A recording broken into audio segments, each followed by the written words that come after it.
Good morning, students. We are going to continue chapter 6 of NCERT, that is Molecular Basis of Inheritance. In part 1, we have discussed about the silent features of the DNA. But DNA was not being accepted all of a sudden as a genetic material. After so many experiments and being a sort of competition between DNA, RNA, and protein, to be accepted as a genetic material, it was a fierce competition for DNA to be a genetic material accepted by all of the scientific community. Various biologists performed different experiments to get to know what kind of material is responsible for the inheritance. Let's begin with one of the experiment, that is Frederick Griffith experiment. As you can see, it is a very illustrative experiment he has done, although a very simple experiment. But first of all, you need to pen down that the experimental species he used was of bacteria, Streptococcus pneumoniae. That bacteria is responsible for causing pneumonia into the organism and existing two strains, that is S strain and R strain. S strain, as the word suggests, are the shiny strains and R strains are the rough strains. S strains are the virulent one because they have shiny coat, that is capsid or the capsule being present over their cell wall, which provided shiny appearance to them. And R strain is the non-virulent, which do not cause any sort of infection when the organism is being infected by the R strains. So R strain is a non-virulent one, do not have any shiny coat over the surface. What Frederick Griffith has done, he simply injected live R strains, that is leaving S strain into that of the mouse or mice, and notice that virulent strains able to cause the death of the organism. But S strain, living S strains were found in the heart of the organism.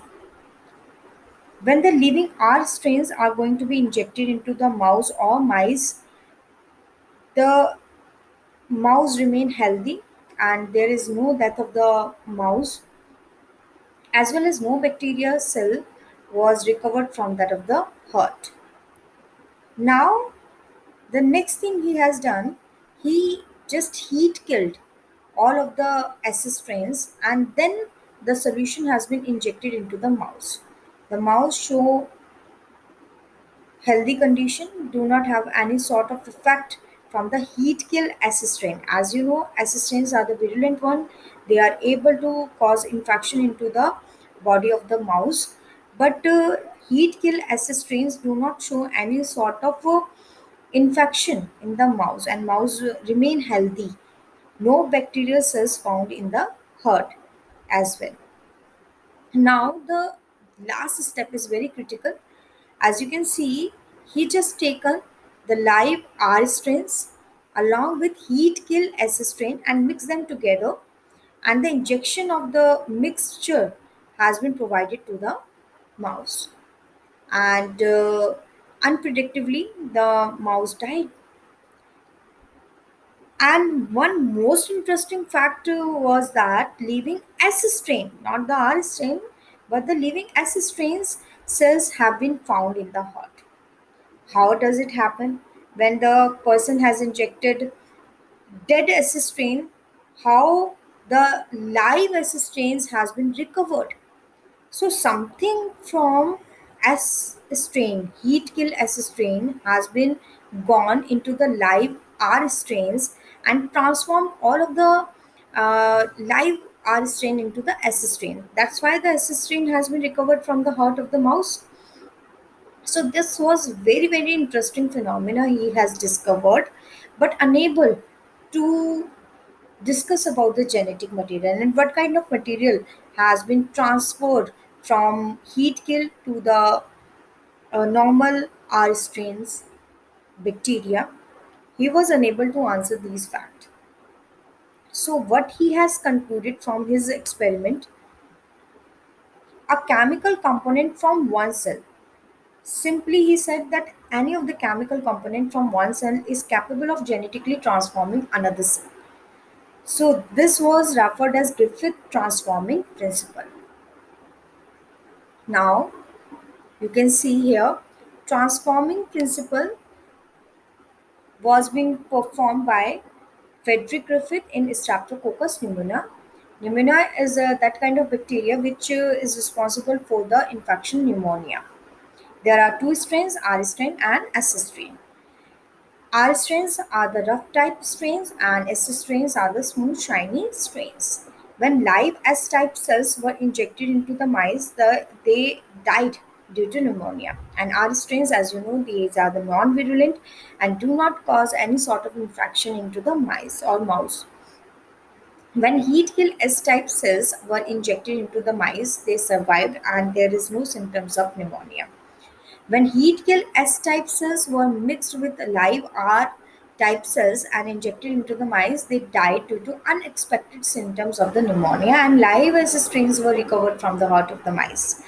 So that was very interesting when you have injected the heat killed S strain, how the live S strains has been recovered from that of the heart.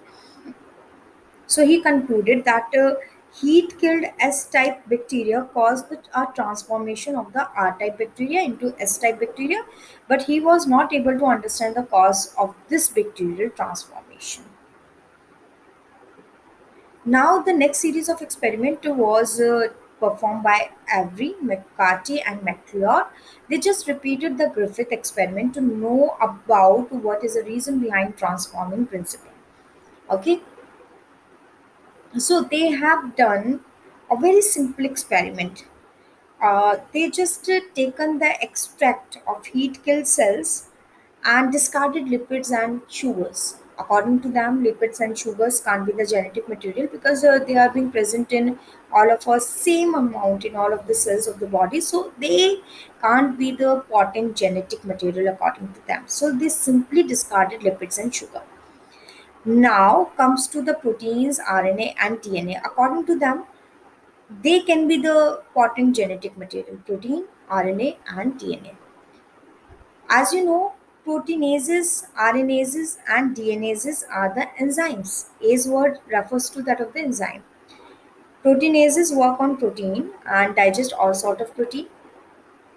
RNases work on RNA and digest all RNA, and DNases work on DNA and digest all sort of DNA. So they have just mixed the extract of S killed heat killed bacteria with these type of enzymes in three different test tubes, and then they about to culture with the live R strains in all of the conical flask. They just added the heat killed strains along with that of the proteinases, RNases, CNases with the culture of R cells. Okay, and they have discovered that live S cells has been recovered when proteinases has been added and all of sort of protein has been digested. There is no protein in the test tube, but is still able to recover the S strain cells.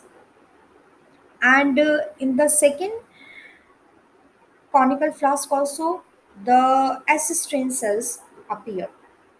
But when the DNA has been digested, no transforming principle happened. So this shows how DNA can be the genetic material.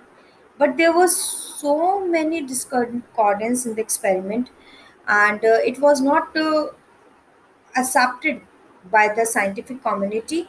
But this also shows that DNA is the genetic material. That's why it has been inculcated in your textbook. So, the historical events that took place before accepting DNA as a genetic material, this type of experiment paved the way for DNA to be the genetic material. Now, biochemical characterization of the transforming principle, that was, as I discussed, being performed by Oswald Avery, Colin MacLeod, and Maclean McCarthy in vitro.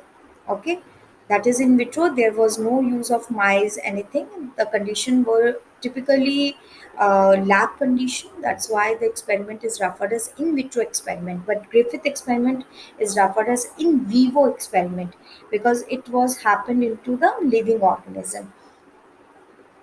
They reported that DNA from the heat-killed S-type bacteria caused the transformation of non-virulent R-type bacteria into virulent S-type of bacteria.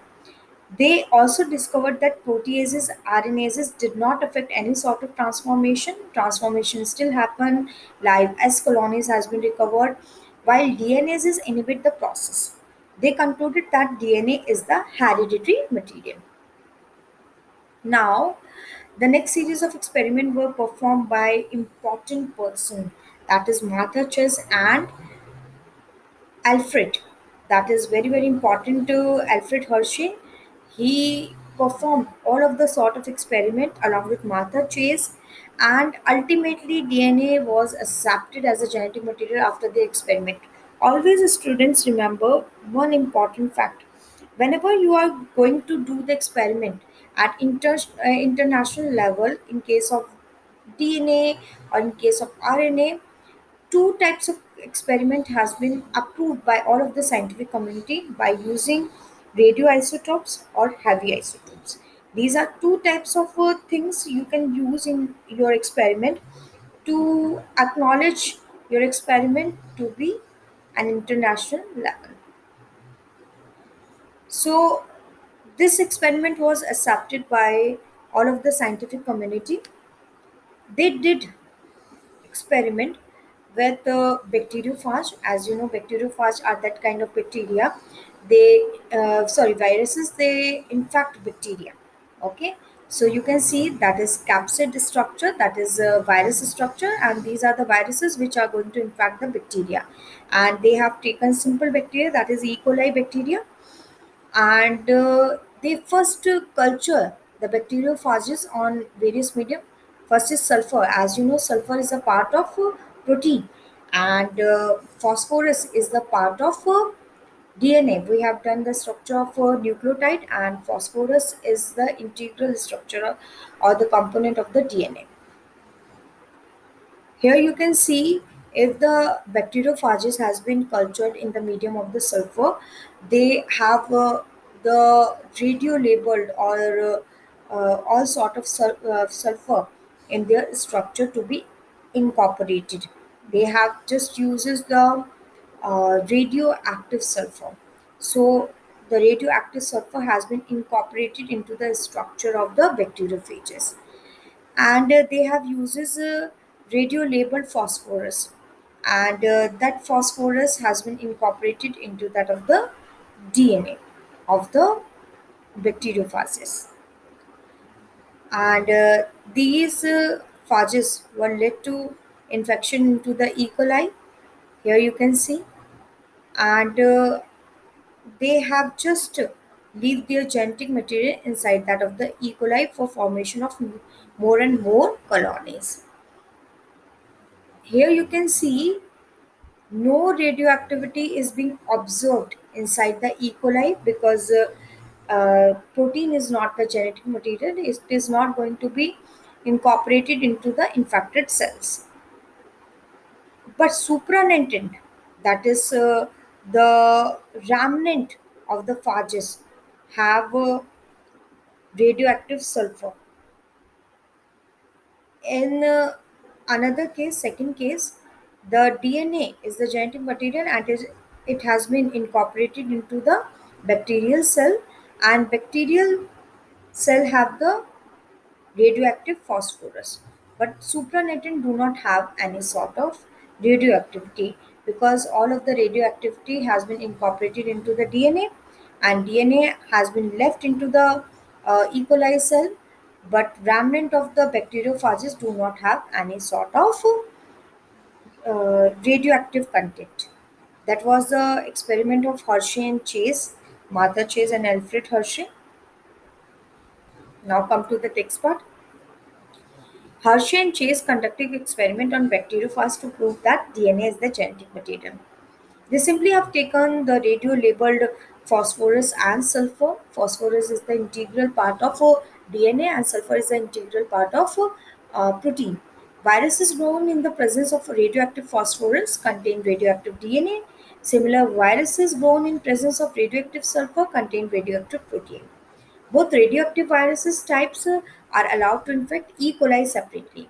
Soon after the infection, the bacterial cells were gently agitated in blender to remove viral coats from the bacteria. The culture was also centrifugated to separate the viral particle from the bacterial cells. Now, the observation from Martha Chase and Alfred Hershey experiment that only radioactive 32 phosphorus was recovered associated with the bacterial cell, whereas sulfur has no effect into the E. coli. This indicates that only DNA and not the protein is going to be the genetic material. Okay, now it is a summary, the experiment which we have discussed. Hershey's bacteriophage insert isotopes of the phosphorus into the infected bacterial cell, but isotopes of sulfur remain outside of the bacterial cell. Every McLeod-McCarthy proteases, ribonucleases do not perform any sort of a role in transforming principle, but DNA perform the function of the transforming principle. Charga fruit. In all species, the percentage of adenine will equal to the thymine, and percentage of cytosine will always equal to the percentage of guanine. And the ratio, that is AT upon my CG, that is purines upon my pyridines, will always remains the same, that is equal to 1. Characteristic of genetic material, it should be able to generate its own replica. It should be chemically and structurally be stable, and it should not go for mutation all of a sudden, and have mutation by a slow pace. Okay, to have evolution, it should be able to store genetic information which can be inherited. It should be able to express itself in the form of Mendelian characters. Now comes to the RNA. RNA is ribonucleic acid, and it also behave as a catalyst. This is very important aspect. It has been asked in several competitive examination that which property of RNA make it more unstable. That is catalytic property. It act as enzyme. RNA can synthesize DNA, that is by the reverse transcription. We have studied about central dogma of molecular biology, and viruses which have RNA as a genetic material go for reverse transcription as well. The backbone of RNA is made of pentose sugar and phosphate. 2-OH group of the ribose makes RNA labile and easily degradable. RNA has two types of nitrogenous base pairs, that is purines and pyrimidines, AG, and cytosine along with the uracil. Thymine is not there in RNA. So ribose sugar along with nitrogenous base pair, it's going to be formed ribonucleoside. And ribonucleoside along with phosphate going to form ribonucleotide. Now comes to the DNA replication. As the structure of DNA has been derived, the another challenge to the Watson and Crick was to know how DNA is going to be replicated and what kind of mechanism it actually follows. In 1953, they discovered that there is semi-conservative replication of the DNA. Semi-conservative means always in the daughter DNA there will be one parental strand. You can see over here the blue strand is the parental one, and the newly synthesized is the yellow one. So in the parental DNA, there will be one from the ancestral DNA and one is newly synthesized. Okay. Similarly, in the case of a daughter DNA, one strand is from the parent and another strand is newly synthesized. Okay. Now come to the experimental proof of the semi-conservative mode of DNA. This was given by Michelson and Storm. Michelson and Stoll performed the experiment with the heavy isotopes. As I have told you, only two types of experiment have international validity, that is with radioactive isotopes or with the heavy isotopes. So in experiment of Michelson and Stoll, they have used heavy isotopes. Here you can see the DNA is there, but the DNA which is being manufactured later on have one of the parental strand, and another one is the newly synthesized. The parental is the red color one, and the green is the newly synthesized. And this is being conserved after generation. And this experiment was performed in E. coli. E. coli replicate itself in 20 minutes. So uh, in 20 minutes, we have the colonies which have both the heavy isotope along with that of the light isotope of the nitrogen. And after 40 minutes, that is after second division or the second generation, we have the colonies which have all heavy isotope along with light isotope with heavy isotope, that is hybrid type of DNA. So one strand of the parent has been conserved in generation after generation. Okay. Matthew Michelson and Franklin Stoll has performed their semi-conservative experiment in 1958. They grew E. coli in medium containing 15 NH4Cl. As you know, nitrogen is integral part of nitrogenous base pairing nucleotide. So 15 and got incorporated into the newly synthesized DNA. The heavy DNA can be differentiated from the DNA by the centrifugation technique. As you know, the heavy isotope will settle at the base and the light isotope will settle at above. Okay, they then they transferred the cells into the medium with the 14 ammonium chloride and took the samples of the various at definite interval. As you know, E. coli is going to be divided by 20 minutes, so they just wait for 20 minutes and check out the colonies with their DNA content. And the hybrid DNA remain intact after generation because that has to be incorporated as there is amount of ancestral DNA. Similar experiment has been performed by Taylor and colleague in Vicia faba or the faba beans, that the DNA in chromosomes also replicates semi-conservatively. This point is very very important, can be asked in any of the competitive examination. Now comes to the enzyme for the DNA replication. DNA dependent DNA polymerase. Always remember, when there will be the synthesis of the daughter strand, the dependent DNA polymerase will play a very important role.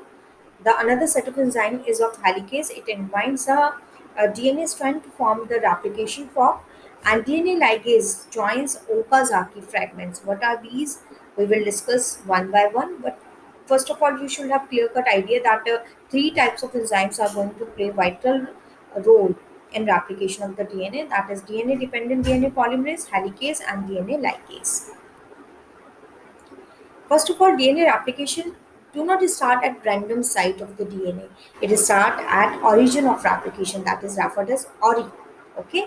So ORI is required. As you can see, there are two opposite polarity strain, that is 5 prime to 3 prime and 3 prime to 5 prime, and we have the replication origin, that is origin of replication, and here the replication process will start. First of all, the two helix will separate from each other and form this kind of bubble structure at the site of replication. And the next thing is going to unwind all sort of DNA strands. This is done by DNA helicase enzyme, and the DNA helicase is going to unwind all uh, double helical structure and leading to form two separate strands. Okay, this structure is referred as replication fork because it is look more like a fork kind of thing, because two strands are being separated from each other and look like a fork, and it is referred as replication fork. Always remember, DNA dependent DNA polymerase always works from 5 prime to 3 prime. It is unable to work in opposite polarity, that is 3 prime to 5 prime. Okay, so you can see here it DNA dependent DNA polymerase work in 5 prime to 3 prime in a very continuous manner, and in the opposite strand they just work in a discontinuous manner. Okay, here you can see that is 5 prime to 3 prime, then stop, then 5 prime to 3 prime again stop, and 5 prime to 3 prime again stop. So there are two types of strand where the continuous synthesis of the DNA takes place. It is referred as leading strand, and where there is discontinuous synthesis of the DNA takes place, that is referred as lagging strand. And these type of fragments are referred as Okazaki fragments. Okay, these type of fragments are referred as Okazaki fragments. So elongation is done with the help of primase enzyme, and you can see primase enzymes start the replication process at one point where RNA primer is going to be present, because RNA primer is going to provide the site for the DNA synthesis. So RNA primers provide initiating point for the DNA polymerase for the subsequent activity of deoxy ribonucleotides, and DNA polymerase progressively deoxy ribonucleotide to the free end, that is 3 prime end, and it will work only from that of the 5 prime to 3 prime. We have two strand, that is leading strand and lagging strand. Leading strand synthesis is continuous. However, the lagging strands, the synthesis is quite discontinuous, and the individual fragments are referred as Okazaki fragments. And later, these Okazaki fragments are going to be joined together to form a continuous strand by the DNA ligase enzyme. Students, this is very important topic, so please pen down each and every important point. That's all for today. Thank you.